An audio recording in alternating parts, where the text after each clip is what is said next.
Des millions, vous êtes charmante. Vous voyez ce que ça fait déjà 1 million, Larmina? Où est l'argent? Où est l'argent? C'est mon truc, non, c'est rien, chien. En fait, je vais retirer de l'argent. Amis, ouvrez vos cœurs, non n'ayez pas peur, l'argent ne fait pas le bonheur. Shut up and take my money.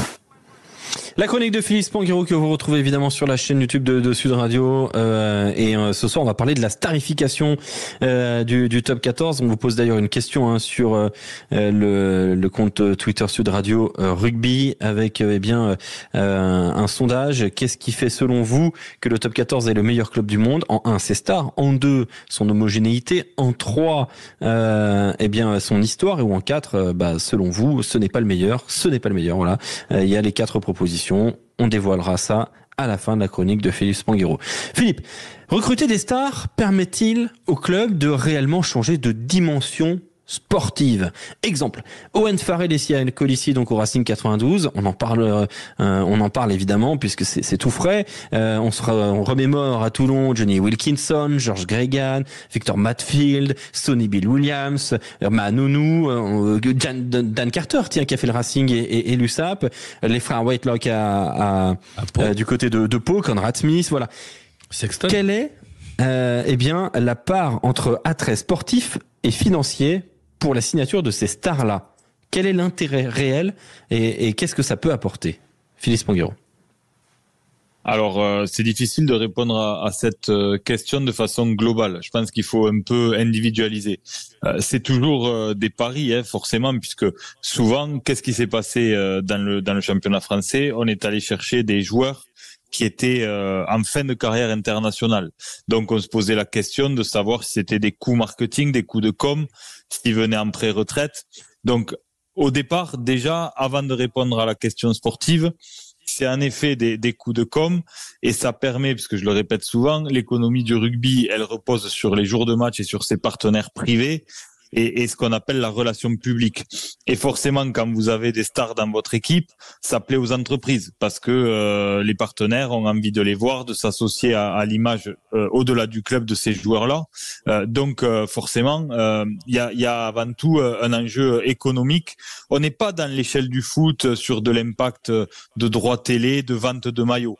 On est sur une économie plus pragmatique que ça et sur vraiment le renforcement de la relation à ses partenaires et à ses supporters qui viennent au match les week-ends.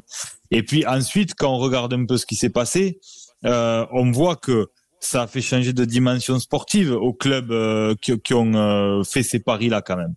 Puisque on a vu qu'à Toulon, ces premiers recrutements d'envergure, ils avaient d'abord permis à Toulon de remonter en première division, puisque Matfield et Gregan sont arrivés en Pro D2 quand même à Toulon. Et donc ils sont montés en première division et puis après ils ont enchaîné avec Van Niekerk, avec Wilkinson, etc. Et ils ont changé de dimension. Quand on regarde ce qui s'est passé avec Carter, c'est exceptionnel parce que lui, il a fait gagner 2 clubs qui n'ont pas gagné de titre depuis. Il est arrivé à Perpignan, même s'il a très peu joué. Ceux qui l'ont côtoyé disent que son impact dans le vestiaire, ce qu'il a insufflé, fait que en partie il les a fait champions de France. Et puis ensuite au Racing où il a beaucoup plus participé à l'aventure, champion de France. Donc le pari quand même est réussi. Donc il y a eu des réussites sportives indéniables. Ensuite il y a eu en effet des coûts marketing. C'est forcément des coûts marketing parce que il faut rentabiliser parce que forcément ces stars internationales elles coûtent forcément cher. Et donc, il faut les rentabiliser. De mon expérience, de ce que j'en ai vu, il y en a eu un au-dessus de tous les autres, c'est Carter. Parce que Carter, il a coché toutes les cases. Carter, il y a des partenaires qui sont arrivés au Racing simplement pour être associés à l'image de Carter de près ou de loin. Sans avoir d'autres dans le rugby, c'est extraordinaire. Non, mais c'est hallucinant. Moi, je me souviens quand j'ai organisé le match à Hong Kong contre les Highlanders, qui étaient champions de l'hémisphère sud, avec le Racing. Le seul objet du contrat, c'était que Carter soit sur la fiche de match et qu'il soit sur la feuille de match, même blessé, sans rentrer qu'il soit dans les 23. Parce que s'il y avait Carter, on vendait des billets. S'il n'y avait pas Carter, on n'en vendait pas. Et c'était le Racing et c'était les Highlanders. J'ai refait dans la foulée un match amical du Racing de pré-saison contre le Stade Toulousain dans les Pyrénées à Lannemezan. On a été obligé de fermer les ventes de billets avant le jour du match. Ça n'arrive jamais. Il y a eu 6500 personnes au match. Sans Carter, on faisait 4000. Et c'était le Stade Toulousain en face. C'est le seul que j'ai vu capable de générer une économie à lui tout seul autour de lui, et en plus de faire gagner son équipe. Après, tous les autres, ils ont apporté bien sûr à leur échelle. Mais pour moi, il y a eu Carter et le reste du monde. Et c'est un cas quand même assez exceptionnel. Donc tu parlais qu'il faut mieux faire du cas par cas, effectivement. Tu le disais que on n'est pas non plus dans le football. Donc aujourd'hui, par exemple, le Racing 92 qui signe Owen Farrell, ça veut pas dire qu'ils vont vendre plus de billets, peut-être un peu plus de billets, mais pas plus de maillots, pas beaucoup plus de produits dérivés, et pas beaucoup plus d'hospitalité. Donc quel est l'intérêt en fait de prendre un joueur qui a 32 ans? Est-ce que c'est seulement sportif, exclusivement sportif? Là, pour moi, l'intérêt, il est clairement sportif. Je crois savoir, parce que j'en ai parlé ces derniers jours avec des gens proches du Racing, qu'ils ont de vraies attentes sportives sur la capacité de Farrell à couvrir aussi le poste de centre. Ils attendent vraiment des solutions potentielles sur cette complémentarité. Gibert, Farrell, en les faisant jouer ensemble. Voilà, il y a de vraies attentes sportives. Ils sont assez convaincus que cette proximité avec Stuart Lancaster va faire que Farrell sera à l'aise dans le système et qui va apporter une vraie plus-value dans le vestiaire en termes d'expérience. Donc là, des discours que j'en ai entendus, il n'y a pas de pari marketing, c'est une opportunité de marché, une opportunité de relation avec le nouveau coach en chef Lancaster, et donc là il y a une vraie attente sportive. Du coup, je me posais la question. Aujourd'hui, tiens, si tu devais nommer 2-3 joueurs réellement bankable dans le monde, ceux qui permettent vraiment de changer la dynamique d'un club financièrement en termes d'image. Est-ce qu'il y a des joueurs vraiment bankable dans le monde? Oui, il y a Dupont, comme l'était Dan Carter. Il y a Dupont. Aujourd'hui, Dupont l'est vraiment. Il y a une attraction. Il amène une attraction autour de lui qui est quand même assez dingue. Je vois les attentes de la Fédération française de rugby autour du coup de projecteur sur le Seven, et les attentes qu'il y a autour du fait que Antoine Dupont rejoigne cette sélection, les attentes des sponsors. Moi, je suis en lien sur un partenariat avec Antoine Dupont, avec un sponsor, et je vois ce que ça génère en termes d'impact de relations publiques, d'impact en image. Honnêtement, c'est assez colossal. Après, c'est dur à comparer puisque l'impact des réseaux sociaux aujourd'hui est tellement fort que c'est dur de remettre en perspective, par exemple, avec même Mako. C'était il y a pas si longtemps que ça, Mako, mais il y avait encore peu les réseaux sociaux, donc il y a tout ça à prendre en considération. Donc il faut comparer en mettant les époques en perspective. Mais pour moi, aujourd'hui, à Antoine Dupont, si on reste à l'échelle de la France, alors Colissi, si, mais dans une moindre mesure. C'est-à-dire que, alors bien sûr, c'est le symbole d'une forme de réussite africaine, etc. C'est celui qui est le plus suivi sur les réseaux sociaux. C'est lui qui a le plus de followers.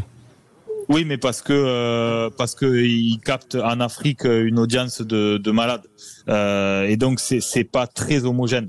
Attention, Colissi a une image qui est exceptionnelle, mais on reste sur le cœur du rugby. Carter et Antoine Dupont aujourd'hui ont dépassé ça. Quand on regarde qui sont leurs sponsors, on comprend.